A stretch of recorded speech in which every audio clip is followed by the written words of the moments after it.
Help me!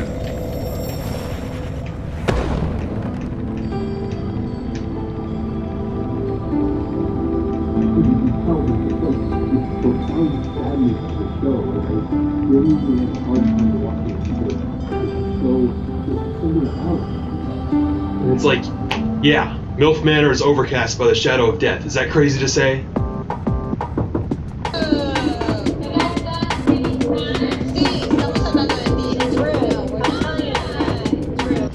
You ever play this game?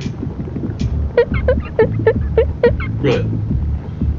So like, it's this dark fantasy action RPG type game that came out in the early 2010s. It's known for being really hard, but it's also really solidly designed and richly written and has a beautiful art style and It's a good game. Most people really like it. Its sequel or successor or whatever, Elden Ring, came out a couple years ago now, and I think it was like the biggest game of that year. These games and the studio that makes them are super popular right now, which delights me as much as it surprises me. You know, when Dark Souls and better yet Demon Souls came out, they were really weird and one-of-a-kind games. They were obtuse and difficult, and nothing else really played like them. The level design, progression system, the death mechanics, and even the multiplayer functioned unlike anything else coming out at the time. Even the controls were unique. Like, I don't think there were any other games that had you dodge rolling and using the bumpers on a controller to attack shit. Like, these games were so special. In a sense, they were a critique of the gaming landscape at the time. Everything back then, especially the big money games, were becoming increasingly easy and shallow. They were starting to implement things like quest markers and constant checkpoints. Everything was becoming the lowest common denominator in that way. It seemed like the market was flooded with shooters that were all some inbred variation on the game design of Halo, Gears of War, or Call of Duty, and they all had like the weird piss yellow filter on them. Do you remember that? Yeah. I don't even mean to shit on this era too hard, but yeah, everything was becoming more and more f***ing generic.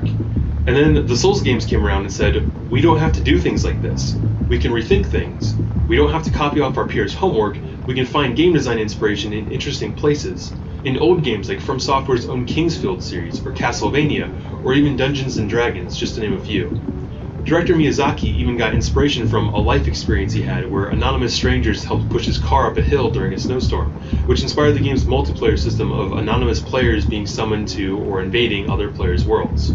Dark Souls was a sign that this medium and its ever-advancing technology was capable of so much more than just regurgitating the same formulas over and over, that there's an endless number of ways we can explore the concept of interactivity, and the only limit is our imagination. It's a great thing, and I'm glad Dark Souls was able to leave its mark on popular culture. But as much as I love it, I also think we kind of lost Dark Souls.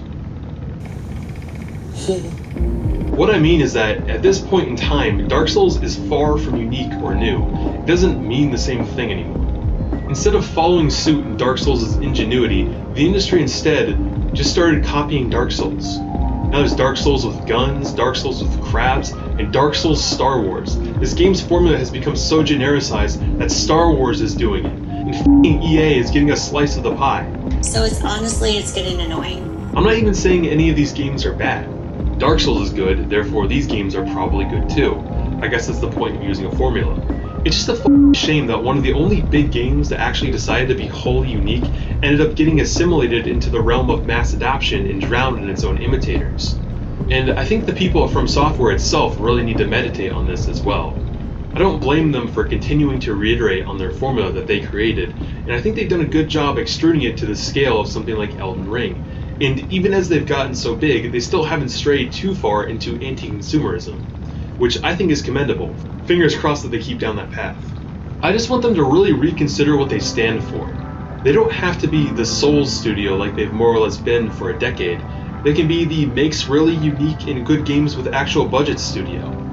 I think they're in a really special position where they can probably do this.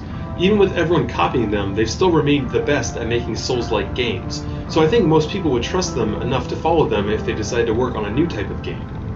And you know what? Armored Core 6, even though it's a return to a pre-existing franchise and formula, is a step in the right direction, I think, because it represents them starting to shake that Souls label they've acquired. Maybe next time they'll come out and say they're doing something new. Something that doesn't have to be difficult or dark in tone or even an action game at all. That'd be sick.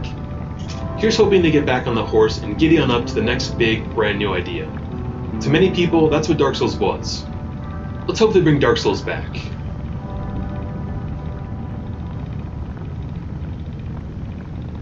You wanna blaze? Let's Kula has these feet that I just want to like oil up and lather and just massage and get real warm, and then paint her toenails maybe a color and like suck the acrylic off them toes, shove in my mouth.